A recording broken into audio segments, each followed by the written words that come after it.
terras raras. Todo mundo está se perguntando sobre isso depois que o Trump quis abocanhar aqui no Brasil. Disse, eu posso reverter o tarifaço se o Brasil me der as terras raras. Eu tenho muito interesse nas terras raras brasileiras. Então, pessoal, vamos começar pelo começo. O que são as terras raras? Em primeiro lugar, é importante saber que elas não são terras. Elas são elementos químicos minerais. São 17 elementos, que é o que se chama de terras raras. 15 são da família dos lantanídeos. Tem também o ítrio e o escândio. Essas são as terras raras, os de terras raras. Esses elementos ganharam o nome de terras raras porque o óxido deles tem um aspecto terroso. E porque, lógico, são raros. Existem em poucos lugares do mundo. Agora, para que servem as terras raras? Elas são estratégicas no momento atual por duas razões. Em primeiro lugar, porque os elementos químicos de terras raras são essenciais para toda a tecnologia de transição energética. É com eles que se fazem turbinas eólicas para gerar energia eólica. É com eles que se fazem as placas solares mais evoluídas e com maior potência. É com eles que se fazem catalisadores para reduzir a emissão de carbono. É também a partir deles que se faz lâmpadas de LED para reduzir o consumo energético. Então, a transição energética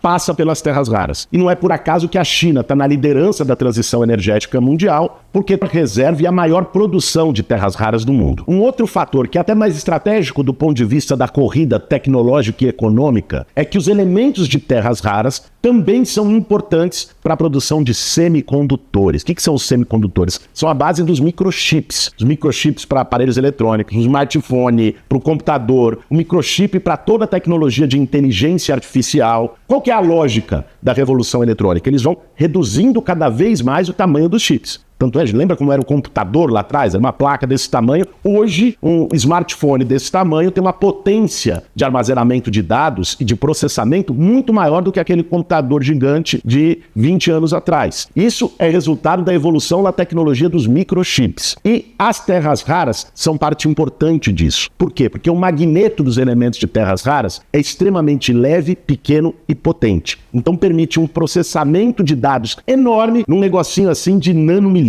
Então, para a gente conseguir visualizar, gente, pega, por exemplo, os ímãs de terras raras são 10 vezes mais potentes que os ímãs normais. Então, para a produção do microchip, é essencial ter aquele ímã. É aí que entra os elementos de terras raras. Tudo bem, o que a gente tem a ver com isso? Por que o Trump meteu isso no assunto do tarifaço? A China tem a maior reserva de terras raras do mundo. 49% das reservas de terras raras do mundo estão na China. Mas a segunda maior é a do Brasil, com 23%. A terceira reserva de terras raras é a da Índia, só com 8%. Então, o potencial que o Brasil tem de poder extrair esses minerais, fazer o processamento e criar uma cadeia produtiva de terras raras é gigantesco. Até porque, vê só, a China tem 49% das reservas, mas é responsável por mais de 90% da produção anual de terras raras. Por que isso? Porque essas reservas estão sendo utilizadas de forma eficaz. O Brasil tem 23%, mas a produção de elementos de terras raras pelo Brasil é menos de 1% da produção global, quase nada. Então, extremamente subutilizadas. E aí que o Trump cresceu os olhos em cima das terras raras brasileiras. Para a gente entender o quanto isso é importante na geopolítica, pega o caso da guerra da Ucrânia. Quando o Trump reuniu lá, ele condicionou a continuidade do apoio militar à Ucrânia a poder obter minérios da Ucrânia. A Ucrânia até tem terras raras, mas, sobretudo, tem uma baita reserva de lítio. E a importância do lítio está exatamente dele ser a base das baterias elétricas, dos carros elétricos, a Tesla, do Elon Musk, produz, sem falar na bateria dos celulares, que também é a base de lítio. E, gente, vamos olhar historicamente.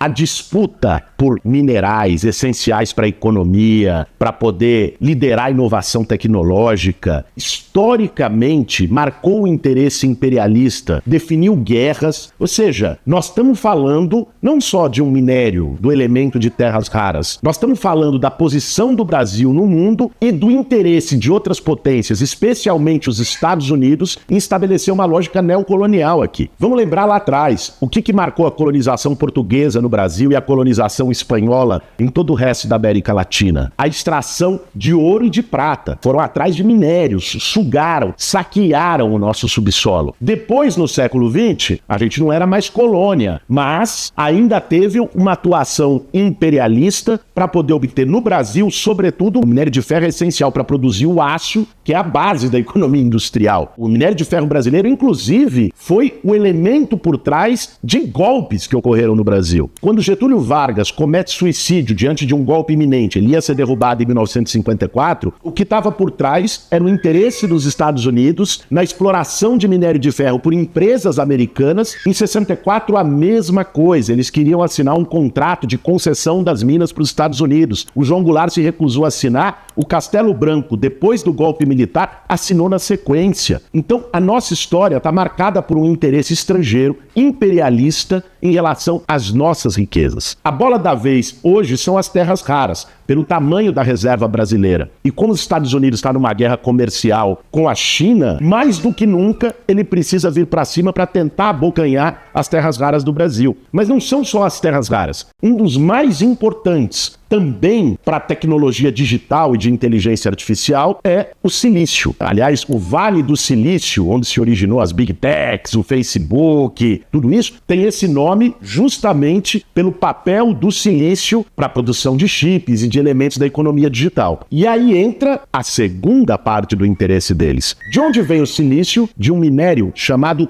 quartzo. E onde está a maior reserva de quartzo do mundo? No Brasil. Eu imagino que você deve estar pensando, mas se o Brasil tem a maior reserva de quartzo do mundo, que é daí que vem o silício, e o silício foi a base mineral de toda a revolução tecnológica das últimas décadas, por que o Brasil não explodiu nesse sentido e não soube aproveitar essa posição estratégica? Por uma razão, gente. Vê só, o quartzo tem vários níveis de pureza para chegar àquele silício que é utilizado na alta tecnologia digital. O primeiro nível de pureza é o nível metalúrgico, que é um quartzo mais impuro. Depois tem um nível de pureza que se chama solar, tem um nível de pureza eletrônico, que é utilizado na economia de ponta atual, que é 99,9999, ou seja, praticamente 100% de pureza do silício. O que o Brasil faz? Pega nossas reservas de quartzo, faz a elaboração no nível metalúrgico, que é o mais baixo, e exporta no nível metalúrgico. Olha o que nós estamos perdendo, gente. Do ponto de vista de oportunidade estratégica, das riquezas que nós estamos dando aí, exportam para a China ou para os Estados Unidos, o quartzo em nível metalúrgico, eles lá fazem a operação de processamento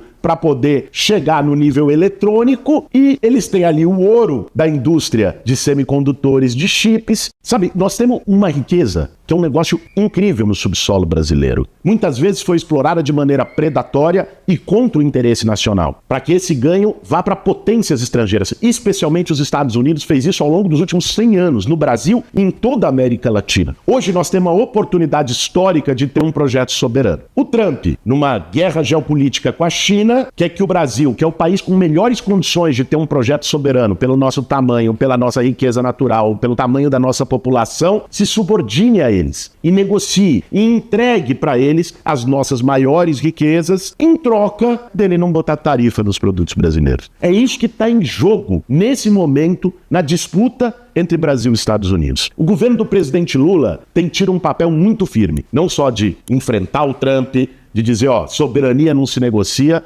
mas também de colocar o Serviço Geológico do Brasil, que é responsável pelo estudo, pesquisa, prospecção de minerais, para fazer um trabalho ativo na prospecção das nossas reservas de terras raras, para que a gente possa dar o passo que ainda não foi dado, para que o Brasil possa, com soberania e com altivez, ocupar o nosso lugar no cenário internacional. E para a gente poder avançar nesse projeto nacional e soberano, é importante desenvolver um projeto em pelo menos 3 linhas. Uma é aumentar o nosso investimento em pesquisa, desenvolvimento, no Serviço Geológico Nacional, para que o Brasil tenha uma prospecção exata e uma capacidade de maneira sustentável, extrair esses minerais e poder elaborá-los aqui no país. Isso é muito importante. Pesquisa e desenvolvimento em tecnologia é o que hoje a China faz, é o que os Estados Unidos historicamente faz, e isso implica recurso. Os recursos de pesquisa, de longo prazo, sempre foram feitos no mundo todo pelo Estado. Agora, isso nos leva para o segundo ponto. De onde vem o dinheiro para isso? É muito importante fazer uma regulação adequada, um modelo adequado dessa extração, com o protagonismo do poder público,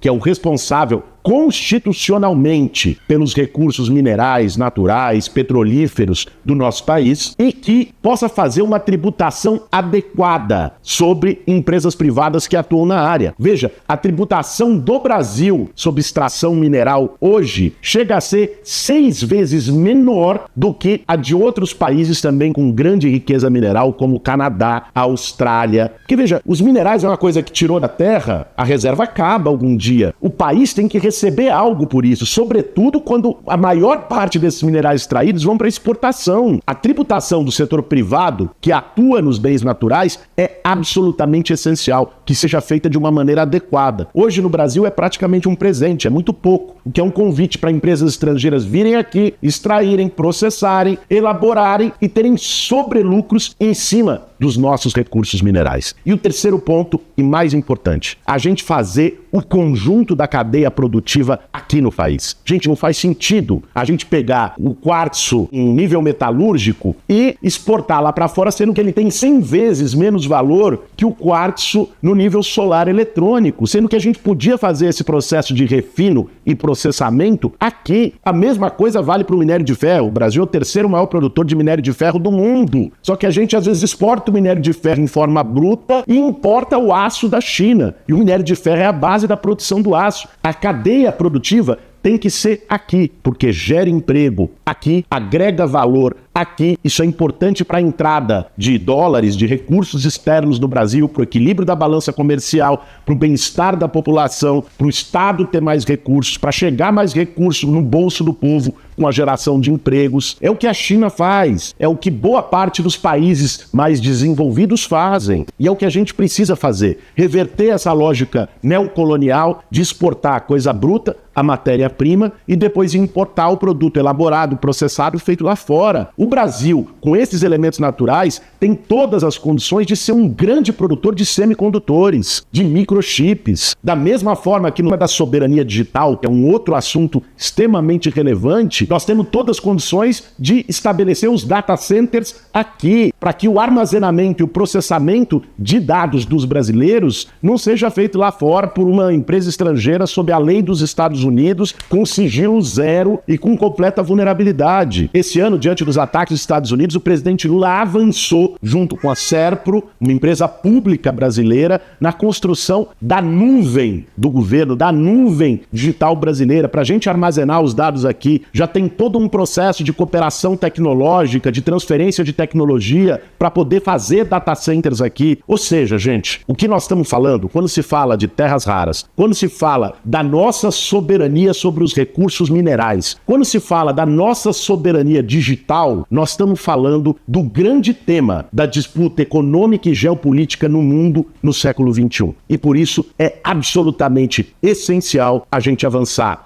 num projeto nacional e ao mesmo tempo popular, que garanta a distribuição dos recursos desses bens naturais para o povo brasileiro, não para meia dúzia de privilegiados. Esse é o caminho que nós temos que seguir, esse é o caminho que o governo do presidente Lula aponta, e para isso a gente vai ter que vencer a cobiça e a ganância do Trump e do governo norte-americano em relação aos recursos brasileiros. Soberania, gente, não se negocia. E o povo brasileiro tem a condição de gerir os nossos recursos e as nossas riquezas melhor que qualquer gringo por aí.